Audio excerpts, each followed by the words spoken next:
An ci gaba da gwabza ƙazamin yaƙi tsakanin ƙasar Amurka da ƙasar Iran a daren yau.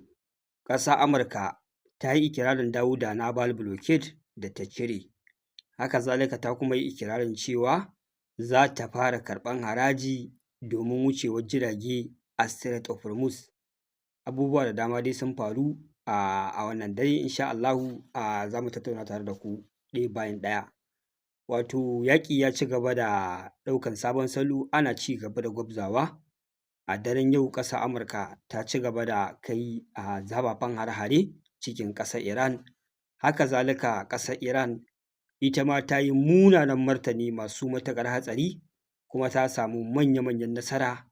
Ta ƙona radar system na ƙasar Iran, ta lalata rumbun makamai, ta yi ɓarna dai mai tarin yawa a sansanin sojin ƙasar Amurka a gabas ta tsakiya. Wato ƙasar Amurka biyo bayan dai yadda abubuwa suka ɗauki zafi, duka abubuwan da take so ta cimmawa na lalata wannan yarjejeniya yanzu fa tana kan cin musu, musamman ikirarin da take yi na cewa ai duka wannan yarjejeniya ma da aka ƙulla ake ganin ta kamar ƙasar Amurka ta miƙa wuya, to wai dama wai gwada wai ƙasar Iran take. Jama'a kun ji munafunci fa, bayan da gasken gaske an ƙulla wannan yarjejeniya, kawai wannan taro da aka yi ne aka zo aka warware ta bisa duba da cewa ai ƙasar Iran za ta fito a matsayin ƙasa mai ƙarfi mai izza bayan kammala wannan yarjejeniya. Na sha faɗin wannan magana kuma ina yawan maimaita ta ne saboda mutane su fahimci wata gaɓa. Lokacin da aka yi wannan yarjejeniya ina ta gaya ma wasu cewa a lokacin tabbas idan da ƙasar Iran za ta ɗan lallaɓa wannan yarjejeniya ta tabbata, to lallai gagarumar nasara ce mafi girma da ta samu a wannan yaƙi. Domin babu wani abu ƙwaya ɗaya a cikin waɗannan yarjejeniya guda 14 da aka ƙulla wanda ba nasara ba ce a gurin ƙasar Iran. Kamar a ce a ƙara mata ƙarfin ƙarfi ne ma na wuce kima, wanda har nake kwatanta muku cewa idan ta yi numfashi kamar irin yadda sauran ƙasashen Larabawa suke numfashi a bisa wannan yarjejeniyar, to cikin ƙanƙanin lokaci za ta yi musu nisan da ba sa tsammani. Domin ita tana cikin under sanction na takunkumi, ta iya ƙera makaman da a yanzu take gwabza yaƙi da ƙasashe guda biyu masu ƙarfin tattalin arziki a duniya, ƙasar Amurka da ƙasar Yahudu, kuma suka kasa a durƙusar da ita. To ina kuma ga a ce an cire mata takunkumai, ta yi numfashi, ta ci gaba da kasuwanci na sai da ɗanyen man fetur, kuma a wannan yarjejeniya kada ku manta duka waɗannan makamai da take yaƙi da su babu limitation na ci gaba da ƙera su, wato ƙera ballistic da hypersonic missile da take yi da sauransu.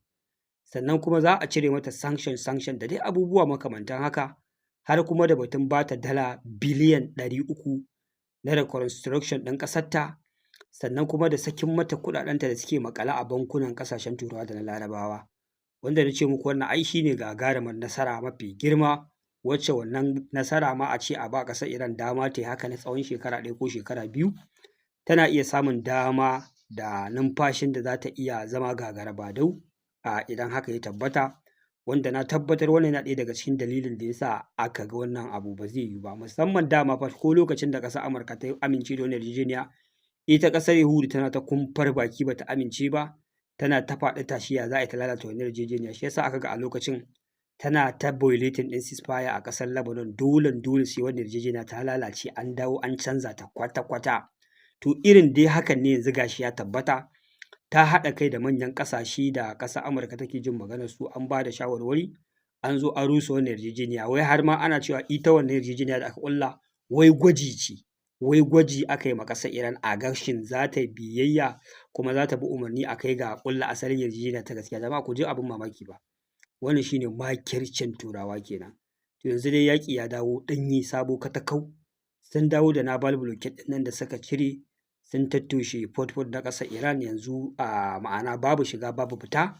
Maganar fitar da mai fetur daga ƙasar Iran ya dakata, sanction ya dawo, babu shigar da kowane irin nau'in kaya a ƙasar Iran ko fitar da shi ta ruwa. Sai kuma gaɓa ta biyu ta zallar rainin hankali da son zuciya, shi ne gaɓar karɓan haraji. Wato Iran ta yi ta fafutuka ta yadda za a yi ko bayan kammala wannan yarjejeniya dole ya zamana cewa za ta riƙa karɓan wani kuɗi na maintenance ɗin Strait of Hormuz da yi ma jirgi guidance da za su wuce cikin salama ba tare da wata matsala ba. Ana cewa ai ba yadda za a yi ƙasar Iran ta karɓi wannan haraji, kuma ƙasar Iran ɗin a lokacin ta ce wannan haraji za su riƙa karɓa ne su da ƙasar Oman, tunda ita ma Oman tana da wani hurumi a Strait of Hormuz saboda haka za su zama da su ne suke da haƙƙi na karɓan wannan haraji a Strait of Hormuz na wucewar jirage, kuma wannan haraji ba wani haraji ba ne da ya taka kara ya karya, wanda ƙasar Amurka ta ce atafaufau sai dai wannan hanya ta zama free, babu wanda zai rinƙa karɓan wani abu daga cikin wannan hanya. Yanzu da yaƙi ya yi ƙamari aka ci gaba da mummunan ɗauki ba daɗi, ita ƙasar Amurka tana so ta nuna zallar iko da ƙarfin soja cewa za ta iya taimakawa lallai a wuce lami lafiya. To yanzu da ta ga irin muguwar ɓarna da asarar dukiya da sojoji da take yi da kuɗaɗe, wai sai ta gano cewa fa wannan gagarumin aiki ne da ba zai yiwu a ce a kyauta take yin shi ba. Ta yaya za a ce tana amfani da sojoji da jiragen yaƙinta da makamai ta zo tana faɗa da Iran sai an wuce ta Strait of Hormuz kuma kyauta? A'a, to ita ma fa yanzu dolen dole wannan kuɗaɗe da take kashewa na kayan yaƙi yanzu wai ƙasashen take karewa, ai ƙasashe ne masu tattalin arziki a faɗin duniya na man fetur. Saboda haka dole ne yanzu a rinƙa ba ta kaso 20 cikin 100 na wucewar jirage, ita ma yanzu haraji za ta rinƙa karɓa tana sawa a cikin aljihunta, ta rage raɗaɗin asarar dukiyar da take yi, ba wai ta ci gaba da fafatawa da ƙasar Iran a kyauta ba. Babbar magana wannan shi ne ƙarfa-ƙarfa kenan, ƙarfin hali ɓarawo da sallama. Kun hana wasu su karɓi haraji ɗan kaɗan su maintenance na Strait of Hormuz wanda su ƙasarsu ce, yankinsu ne, ko kuma baƙin haure ne zuwa kuka yi. Kuma wannan fitinar fa ba wani ba ne ya gayyato ta, ku ne. Idan wanda akwai wanda ya kamata a tuhuma a yi Allah wadai da shi da janyo matsala a wannan hanyar, ku ne. Wani abin da zai ce saboda son zuciya zai ce ai ya kamata su karɓa ɗin, saboda ai yaƙi suke da ƙasar Iran, suna ƙona man jirgi, suna ƙona harsasai, sojojinsu ne suke cikin barazana ta rayuwa, a ce da haka a kyauta. To abin da za a tambaya a nan shi ne, shin da ita hanyar a rufe take? Ba a rufe take ba. Hanyar nan kyauta za ka zo ka wuce kamar ƙofar gidanka haka za ka zo ka shige ba tare da wani ƙalubale ko wata tuhuma ba. Wannan hanya free take, ƙasar Iran ba ta tare ta ba, babu wani haraji, babu wani makamancin abu na barazana ko harba ma wani mutum makami. Kafin fa a fara yaƙi kenan. Yanzu wa ya janyo aka rufe wannan hanya? Ƙasar Amurka ce. Ƙasar Amurka ce ta janyo ma ƙasashen Larabawa bala'i da masifa na yaƙi, aka tare wannan hanya. Yanzu kuma ta zo wai za ta buɗe wannan hanya, kuma sai fa sun kawo kuɗi za ta ci gaba da taimaka musu ana buɗe wannan. A'a, ai yadda kika je kika janyo bala'i da masifa kika janyo aka rufe, kika jawo ma al'ummar duniya tsadar rayuwa, to yanzu ƙasar Amurka ce take da hurumi kuma ta ci gaba da shan wahala na buɗe Strait of Hormuz. Ta zo ta ce yanzu hare-hare da ta kai karo na 4 tana ta kai hare-hare a Iceland da suke kusa da Strait of Hormuz, wai ta degrading ɗin military capability na ƙasar Iran da za su iya kai farmaki ko hana jirage wucewa. Yanzu haka fa ta yi irin lugudan wuta na ƙarshen ƙarshe kenan, duk wani ɗan yanki ko tsibiri da take ganin za ta kai hari akwai sojojin ƙasar Iran ko akwai nau'in makami da ake amfani da shi gurin harba ma jirage idan suka zo wucewa, ta yi amfani da makamai ta harba wannan gurare. Yanzu tana ganin cewa ai yanzu jirage za su iya wucewa ba tare da matsala ba, saboda haka za ta fara karɓan haraji. To labarin da nake baku, sai ga jiragen ƙasar Qatar guda 2 sun zo wucewa, ai ba zato ba tsammani kuma sai ga wasu makamai masu linzami sun zo sun afka ma waɗannan jirage. A'a, to ta ina kenan haka ta faru? To wannan jirage dai a taƙaice mutum ɗaya ya mutu, mutum 8 sun yi mummunan rauni. Kaga kenan duk jirgin da zai zo wucewa to sai ya sa ran cewa shi ma dai abin da zai rinƙa faruwa da shi. Ma'ana dai Strait of Hormuz dai ko me za ku yi ba za ku Amurka ba za ta iya hana ƙasar Iran kai ma jirage farmaki ba, muddin suka ƙetare wannan hanya ba tare da izininta ba. An ga Abbas Arakci yana tsokanar shugaban ƙasar Amurka Donald Trump bayan ya sanar da cewa su ne za su fara karɓan haraji kaso 20 cikin 100, suna ba jirage hanya suna wucewa, kamar kai ka ce jiragen za su wuce lafiya ne, bayan a cikin farashin rayuwarka jirgin nan direbobin jirgin nan za su zo su wuce. Ya ce to kun ga kamar yadda ƙasar Amurka take ikirarin cewa yanzu za a ba ta kaso 20 na maintenance ɗin wannan hanya, to ai babu wanda ya cancanta haka ta faru da shi kamar ƙasar Iran, domin su ƙasar Iran wannan tsibiri nasu ne, kuma su ne suke ta tsawon shekaru suke ta maintenance na wannan hanya, jirage na wucewa. Saboda haka idan akwai wani mutum a faɗin duniya da yake da hurumi na karɓan haraji a wannan hanya, to ƙasar Iran ce. Saboda haka su ne za su ci gaba da karɓan haraji a wannan hanya. Maganar ci gaba da karɓan haraji labarin shuni ne. To a yanzu dai kun ga dai yaƙi an dawo zero square. duk abin da aka ƙulla yanzu a da kasan an ƙulla a wannan yaƙi yanzu babu shi. Fafau abubuwa sun rikirkice sun dawo baya. Yaƙi ya dawo Naval blockade ya dawo baya, rufe Strait of Hormuz ya dawo baya. Yanzu sai mu ga kuma ta ina za a koma a ƙara farawa. Babbar magana kenan. Lallai al'ummar duniya sun shiga hannun 'yan sari, ana ci gaba da ganin abubuwa na ban mamaki da ban al'ajabi waɗanda ba ma a san ranar ƙarewarsu ba ko a ranar da za su ƙarƙare gabaki ɗaya ba, duba da salon da ake bi gurin wannan tattaunawa ta ƙarfa-ƙarfa da barazana da taƙama da ƙarfi mara amfani. Domin ni gaskiyar lamari ba zan ɓoye muku ba, mutane ne ba sa fahimtar wata gaɓa. Wallahi lokaci ya yi da mutane ya kamata su daina ɗaukan ƙasar Amurka da irin ƙarfi da izzar da suke ɗaukanta da shi. Saboda idan da ƙasar Amurka tana da wannan izzar da take magana, why not ƙasa ƙwaya ɗaya kamar ƙasar Iran ta kasa nasara a kanta? Yaƙi fa ake, harbi in harbe ka, yi min ɓarna in yi maka, yi min barazana in yi maka, ba haka ake yi. Ƙarfi ya zo ɗaya. To wai ina ƙarfin number one super power a faɗin duniya da ake magana ne? Ni na kasa gane wai ƙasar Amerika nan da take ta kumfar baki take cika baki kuma ta kasa komai. Illa iyaka 'yan hare-hare ne ta kai ita ma a kai mata. Ta ƙona jirage a ƙona mata, ta kai hari sansanin sojojin ƙasar Iran ita ma a kai mata. Ina maganan su ne number one super power a faɗin duniya? Ina magana a su ne suke da number one military? Ina maganan su ne suke da komai na nau'in makaman yaƙi a faɗin duniya? Wai duk ina wannan izzar take? Ashe duk labari ce ta fatar baki. Kuma wani abu da zai ƙona maka rai, za su ce maka su ne suke da air defense system da ya fi na kowa tasiri a faɗin duniya, su ringa ikirarin za su kare mutum in suka saida maka da air defense system ɗinsu ba za a iya kawo maka hari ba. To su kansu hare-haren ƙone musu sansaninsu yake yi. Kenan ashe duk labarin da ake badawa na advanced weapons da duniya ta mallaka ashe duk ƙarya ce.